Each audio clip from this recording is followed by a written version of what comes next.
Republican Town Committee members for endorsing me as the next mayor of Hamden. This election represents a fundamental shift in public policy. Voters will have the opportunity to decide if they want more of the same: higher taxes, cronyism, favoritism, and uncontrolled spending, or do they want to elect a mayor who will put taxpayers first? Fellow Hamden residents, we stand at a crossroads. Let there be no mistake about that. I believe for the very first time in a long time, the people of Hamden are ready for real change. They've talked about it, but now they're ready. 2 years ago, taxpayers put their faith and trust in Mayor Craig Henrici and the Democratic machine for the Legislative Council and Board of Education. Today, taxpayers realize they trusted an administration that cares little about the financial burdens that they carry. Over the past 2 years, the tax burden that you and I face have gotten out of control.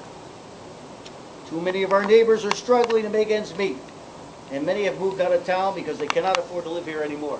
I know that we all have stories to tell, people who have to choose between medicine and taxes. I mean, the situation clearly is out of control, and we need to do something about it. In the past 2 years, taxes have gone up 31%. When Craig Henrici was running for mayor, the expenditures of this town were about $141 million a year. Under Mayor Henrici, our current budget exceeds $173 million.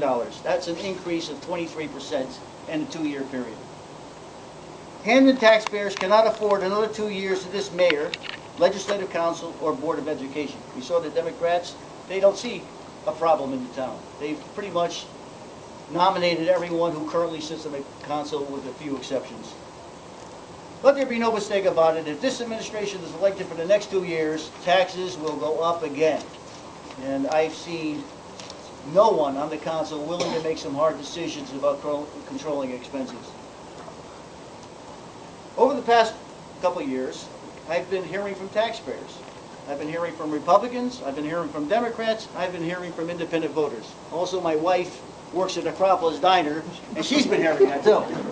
And in fact, she's been an excellent resource for me because people will confide in her. Sometimes they feel a little intimidated by talking to me, but they'll tell her and she'll relate to me what's going on. And I love that. I mean, most politicians go to the Acropolis Diner to find out what's going on.